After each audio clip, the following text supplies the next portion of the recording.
Katie and Pam here again. Pam, you're back with us. I can't wave. Okay. I can't wave today because I'm holding the camera. So hi, everybody. Okay, no, it's a beautiful smile. Just never seen it before. Okay, so last week we talked about some of the thought processes or mistakes in thinking that can hold you back from getting your work done. We kind of focused on perfectionism, how wanting everything to be perfect, thinking it needs to be perfect, can hold you back from trying and from starting.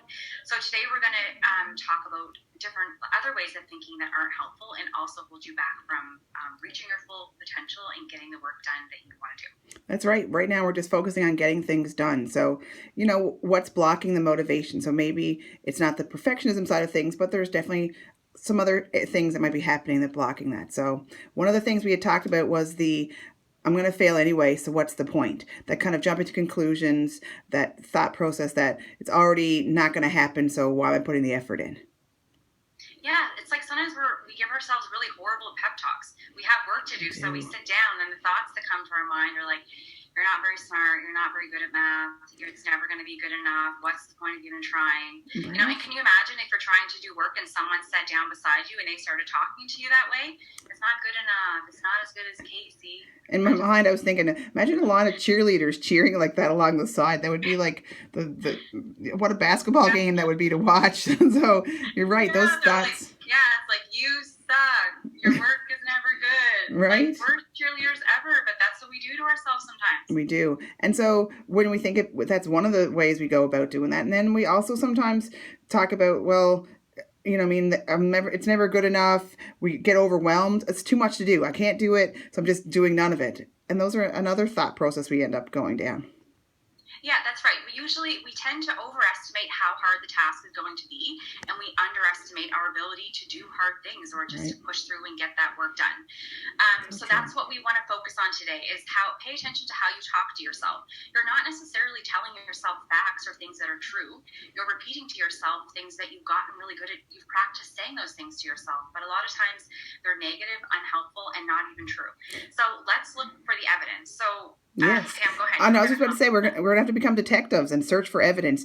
Fact check. We are all becoming Inspector Gadget for the next couple of weeks and fact checking what we are doing.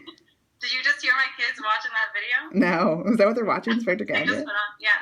Yes, but you're right. So look at the evidence and instead of telling yourself like it's never good enough, you're not very good in math, like look at the evidence. Have there been times before where you surprised yourself with what you could accomplish when you put in that effort, And sometimes, oh, sorry, Pam, I didn't mean to cut you off. No. I was just saying, yes, that's exactly true.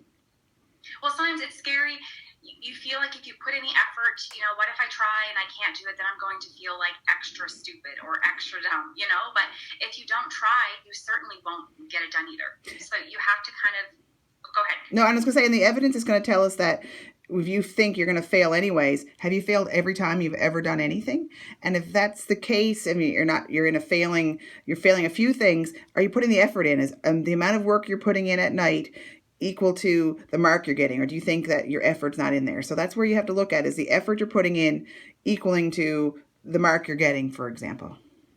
That's right. It's so unfair to yourself to say that you're not good at something that you haven't put a good effort into. Right. And I find that with academics in school, this tends to happen more often. Like say with yoga, I would never just tell someone like, I'm not good at yoga. I can't go to yoga because I'm not good at yoga. It's like, well, you have to start somewhere. Have you tried? Have you tried to actually get good at that and develop the skill? So you have to be honest with yourself. Are you putting the effort in, or are you kind of giving yourself a pass because you're scared to fail, or you just have some really negative thoughts to hold you back? And so this week, our topic and our point is we need you to fact check those thoughts. When your cheerleaders are cheering, you're going to fail anyway, or it's no point. You need to kind of fact check. Is there evidence that needs to be kind of checked before we start having those thoughts? Yeah, shut those negative cheerleaders down. Okay, we need to stop talking. Our video is getting too long. Okay, see you.